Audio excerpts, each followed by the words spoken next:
संयोगिता ने जब अपने घर के बाहर उस काली कार को देखा और उसमें से निकलकर आए आदमी का फरमान सुना तो उसे बहुत गुस्सा आया। वो कोई चीज है, उसकी कोई इच्छाएं नहीं है। उसकी हालत तो घर में बंदी बकरी जैसी है। जो ज्यादा बोली लगा दे वही खरीद के ले जा सकता है। उस नौकर की जाते ही आज संयोगिता का गुस्सा भी फट पड़ा और वो अपनी माँ से बोली, माँ, क्या मैं आपकी बेटी नहीं हूँ? क्या मैं इंसान नहीं हूँ? क्या मेरी कोई इच्छाएं नहीं है? माँ, जैसे अपने भाई को पेट में रखा वैसे मुझे भी तो रखा ना। माँ, मैं भी तो उसी हवा में सांस लेती हूँ जिसमें भाई सांस लेता है। उसके लिए चांद और सूरज कोई अलग तो नहीं निकलते माँ।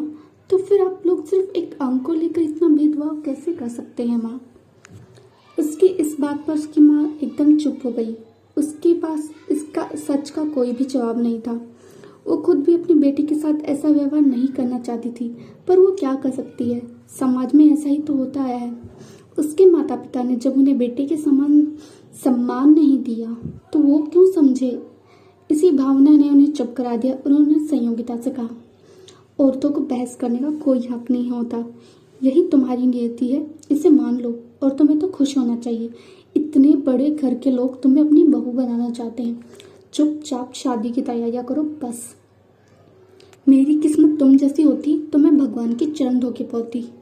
और तुम यहाँ पर चिल्ला रही हो, तुम्हें तो इसकी कोई कदर ही नहीं है।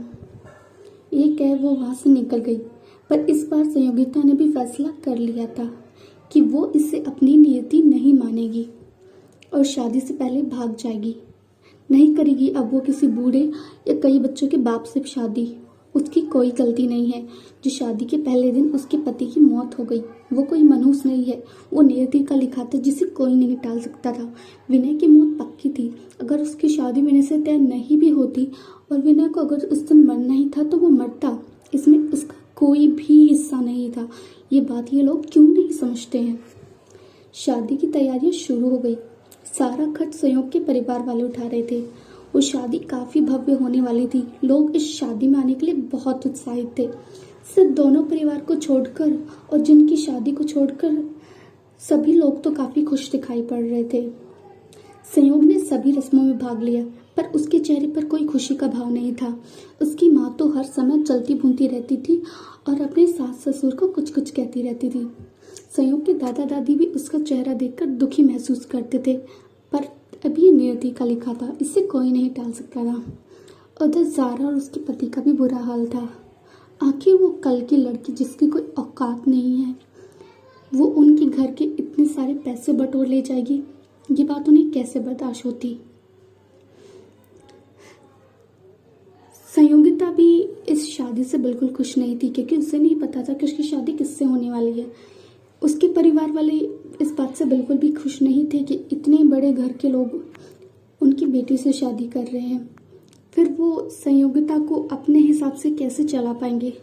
वो एक औरत होकर उन पर रोब जमाएगी, यही सब उनके दिमाग में चल रहा था। और जल्द ही शादी का दिन नजदीक आ गया। जहाँ सब लोग शादी के लिए तैयार थे, वहीं संयोगिता ने भी अपना फैसला ले लिया था और वो शादी वाले दिन भागने के लिए तैयार थी। तो क्या अब हो जाएगी संयोग और संयोगिता की शादी, या फिर इस बार हिम्मत करके संयोगिता भाग जाएगी उस शादी से? क्या होगा अब इस शादी का फैसला? जानने के लिए सुनते रहिए उधार का प्यार, सिर्फ और सिर्फ मेरे साथ। Thanks for your support and love.